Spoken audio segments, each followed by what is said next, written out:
नमस्कार साथियों। हम पढ़ रहे थे जेनेटिक्स, आनुवंशिकी और आनुवांशिक लक्षण के बारे में।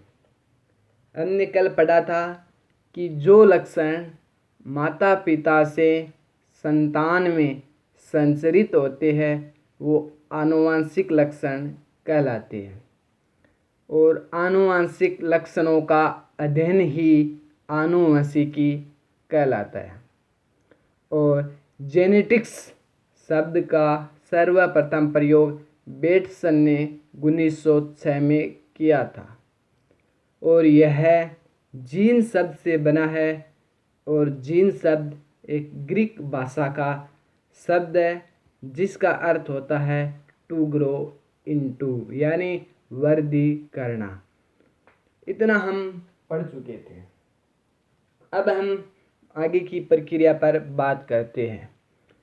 जेनेटिक्स है उसके जो पिता कहे जाते हैं, यानी father of genetics,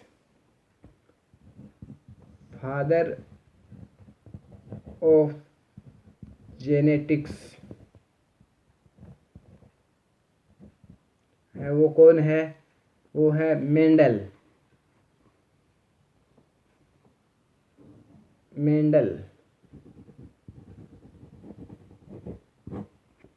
father of genetics, आनुवांशिकी के पिता, वो ग्रेगर जॉन मेंडल कहे जाते हैं। अब मेंडल के बारे में थोड़ी सी जानकारी ले लेते हैं। मेंडल कौन था? मेंडल एक ऑस्ट्रिया का था। कहाँ का रहने वाले थे? ऑस्ट्रिया के। और 18 जुलाई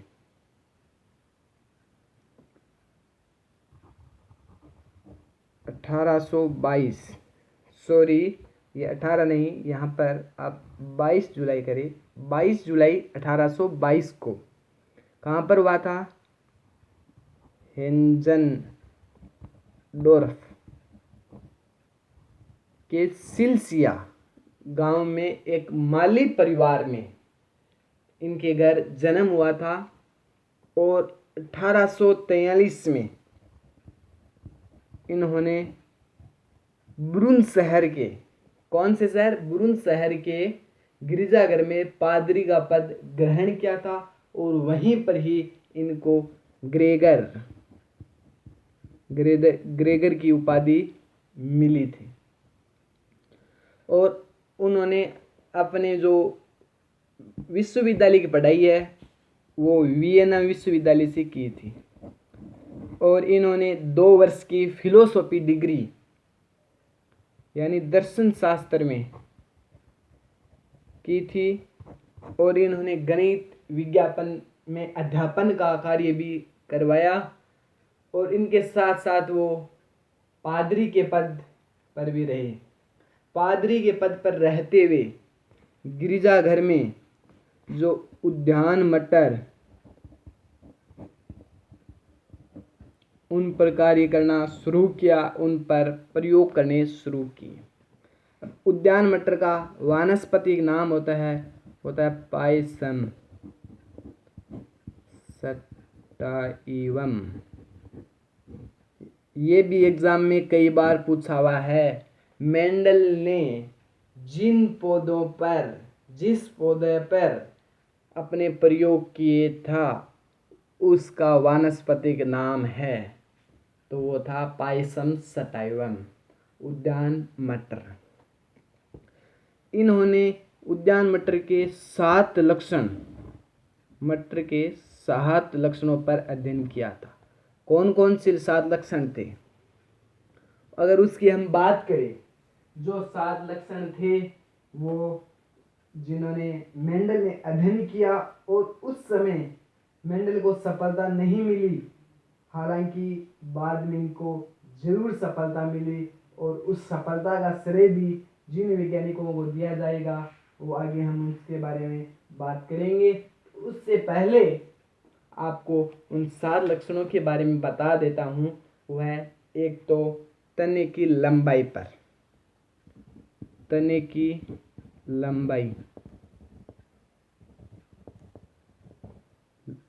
लंबाई यानी लंबा पौधा है या बौना पौधा है। ठीक है, तने की लंबाई, उसमें इन्होंने लंबापन या बौनापन पर ध्यान केंद्रित किया। ठीक है,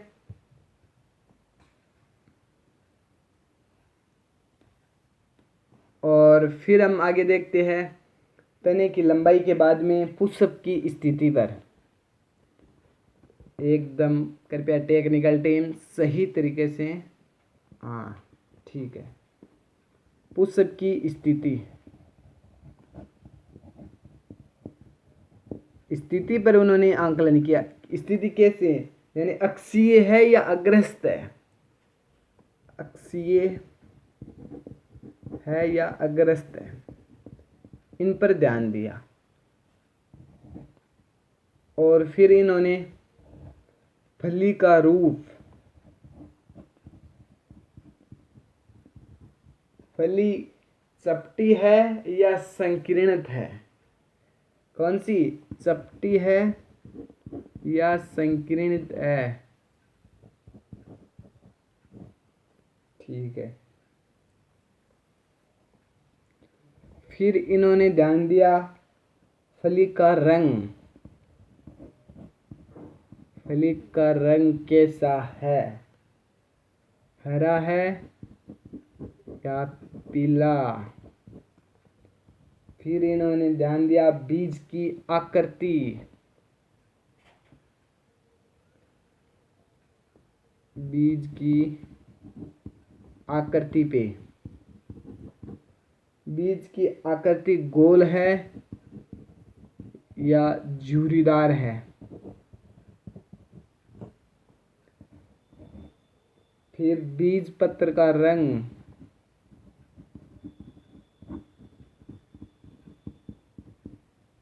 पीला है या हरा। और एक था जो उन्होंने पर अध्ययन किया था, बीज सोल का रंग धूसर है या श्वेत। इन 7 पर, कौन कौन सी 7 है, तने की लंबाई पर, पुष्प की स्थिति पर, फली के रूप पर, फली के रंग पर, बीज की आकृति पर, बीज पत्र के रंग पर और बीज चोल के रंग पर, इन 7 विपर्यासी लक्षण, कॉन्ट्रास्टिंग कैरेक्टर पर अध्ययन किया था। विपर्यासी लक्षण, अब विपर्यासी लक्षण किसको कहेंगे, 7 अलग अलग, यानी अक्षीय है या अग्रस्त है, चपटी है या संकीर्णित है, यानी पुष्प की स्थिति है, ये एक तो हो गया। अब एक इस विपर्यासी लक्षण में अक्षीय या अग्रस्त, ये 2 लक्षण हो गए ना। तो इस प्रकार इन्होंने 7 विपर्यासी लक्षणों पे अध्ययन किया था। किसने किया था, मेंडल ने किया था। कब किया था, तो वो भी लिख लेते हैं, 1857 से 1865। कब, 1857 से 1865 के मध्य मेंडल ने उद्यान मटर के पौधों पर 7 विपर्यासी लक्षणों का अध्ययन किया। 7 लक्षण कौन कौन से थे, तने की लंबाई, पुष्प की स्थिति, फली का रूप, फली का रंग, बीज की आकृति, बीज पत्र का रंग और बीज चोल का रंग। इसके बाद इन्होंने प्रयोग करने के बाद, कब, 1857 से 1865 तक, फिर क्या किया, 1866 में एक साधारण सी पत्रिका, जो वार्षिक पत्रिका थी और ब्रुन शहर में वो छपती थी, ब्रुन शहर में निकलती थी। 1866 में पत्रिका नाम था ब्रुन सोसाइटी ऑफ नेचुरल हिस्ट्री। क्या, ब्रुन सोसाइटी ऑफ नेचुरल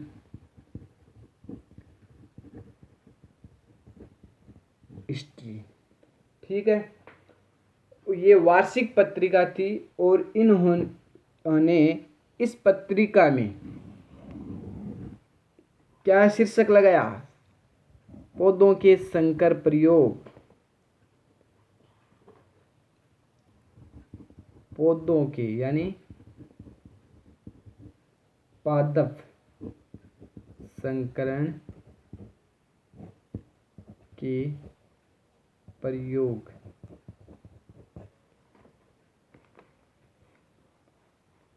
पादप संकरण के प्रयोग नाम से इन्होंने शीर्षक लगवाया और इस पत्रिका में अपने जो 7 प्रयोग किए थे वो प्रयोग प्रकाशित करवाए। लेकिन उस समय वैज्ञानिकों ने इनके रचनात्मक कार्यों की ओर कोई ध्यान नहीं दिया। फिर हुआ यो कि जब 1900 की 1900 सन की बात आती है तो 3 वैज्ञानिक आते हैं और जो इन्होंने प्रयोग किए थे उन प्रयोगों को खंगालते हैं और उन पर रिसर्च करते हैं। तो वो 3 वैज्ञानिक हैं और बड़े ही इम्पोर्टेंट है, एग्ज़ाम में कई बार क्वेश्चन भी आया है। एक तो हॉलैंड थे, ह्यूगो डी व्रिज। एक ऑस्ट्रिया के वॉन सेरमेक। एक जर्मनी के कार्ल कोरेंस। ये 3 वैज्ञानिक थे और इनके बारे में एग्जाम में कई बार क्वेश्चन आ चुका है। मेंडल के प्रयोगों के पुनः खोज करता थे, इस प्रकार क्वेश्चन आया हुआ है। मेंडल के प्रयोगों के पुनः खोज करता थे। तो 3 वैज्ञानिक थे, हॉलैंड के ह्यूगो डी व्रिज, ऑस्ट्रिया के वॉन सेरमेक और जर्मनी के कार्ल कोरेंस। पुनः खोज करता। ठीक है, और इन तीनों वैज्ञानिकों ने अपने सफल प्रयोग करके और मेंडल ने जो प्रयोग किए थे उनको सिद्ध कर दिया कि एकदम सही है और इनको मान्यता मिल गई और इनको मेंडल को एक वैज्ञानिक की उपाधि मिल गई, यानी वैज्ञानिक की मान्यता हो गई कि ग्रेगर जॉन मेंडल वैज्ञानिक था। इन्होंने जो प्रयोग किए थे वो सही किए थे। अब मेंडल ने प्रयोग किए थे उस समय कई वैज्ञानिकों ने, जैसे कोलर यूटर है और इससे पहले भी 1-2 वैज्ञानिक और थे। उनका अगर नाम की जाए तो नोडिन था, गार्टनर था, नोडिन, गार्टनर, कोलर यूटर। तो उन्होंने भी तंबाकू अन्य पौधों पर किए थे लेकिन उनको सफलता नहीं मिली और मेंडल को सफलता मिल गई। अब इसके पीछे क्या वजह रही? इसके पीछे जो वजह रही वो यह है कि मेंडल ने जो एक पौधा चुना था वो बहुत एक अच्छी क्वालिटी का चुना था और जो पौधा था वो था उद्यान मटर। और उद्यान मटर की अब विशेषता की अगर बात करें तो यह एक पौधा है वो वार्षिक होता है। एक वर्ष में मटर की 1 से अधिक फसलें उगाई जा सकती है, इसलिए पूरे वर्ष अगर हम प्रयोग करते रहे तो हमें कोई दिक्कत नहीं होती है। अगर कोई पौधा 3 माही 6 माही हो तो उसको हमें समस्या आती है। ये वार्षिक पौधा था, एक वर्ष में 1 से अधिक फसलें उगाई जा सकती थी। फिर उन्होंने क्या किया कि अगर मटर के बारे में हम देखें तो ये इसके पुष्प है वो द्विलिंगी होते हैं। नर और मादा जननांग एक ही पुष्प में हैं वो पाई जाती है। तो इससे हमें परपरागण व विपुंसन आसानी से कर सकते हैं। और मटर की जो किस्मों में अनेक विपर्यासी लक्षण पाए जाते हैं वो आसानी से पहचाने जा सकते हैं। और जो एक सबसे बड़ी बात यह है कि इनको आसानी से उगाया जा सकता है। क्या है? आसानी से उगाया जा सकता है। ये तो हो गई मटर, यानी मटर के पौधे को ही मेंडल ने क्यों चुना? क्योंकि मेंडल ने यह पहले जान लिया था कि कई वैज्ञानिकों ने तंबाकू और अन्य पौधों पर प्रयोग कर लिए थे और उनको सफलता नहीं मिली थी। तो यह उनके प्रयोगों को देख करके अध्ययन करने के बाद ही मेंडल ने उद्यान मटर का पौधा चुना, जो कि एक वार्षिक पौधा था। एक वर्ष में एक से अधिक फसलें उगाई जा सकती थी और इनमें जो विपर्यासी लक्षण जैसे फली का रूप, रंग, बीज चोल का रंग है आदि के स्पष्ट रूप से पता लगाया जा सकता था और इनको उद्यान में आसानी से लगाया जा सकता था। इस कारण इन्होंने मटर के पौधों को चुना। अब मेंडल को सफलता कैसे मिली? एक तो सफलता का रहस्य यही हुआ कि इन्होंने मटर के पौधे को चुना। दूसरा, मेंडल ने जो प्रयोग किए उन प्रयोगों का रिकॉर्ड है वो एकदम सुरक्षित और सही तरीके से किया। क्यों किया? क्योंकि पिछले वैज्ञानिकों ने जो अध्ययन किया था और उन्हीं अध्ययनों पर मेंडल ने अध्ययन करके ये जान लिया था कि इनका रिकॉर्ड है वो हमें सही तरीके से करना पड़ेगा। और मेंडल ने F3 पीढ़ी तक, कितनी पीढ़ी तक? F3 पीढ़ी तक इनका प्रयोग किए थे। और इनकी सफलता का क्या रहस्य रहा? मेंडल ने जो पौधे लिए थे वो एकदम स्वस्थ पौधों को चुना था, उसमें किसी प्रकार के कोई रोग नहीं थे। स्वस्थ पौधों को चुनना भी मेंडल के लिए एक बहुत बड़ी उस समय उपलब्धि थी।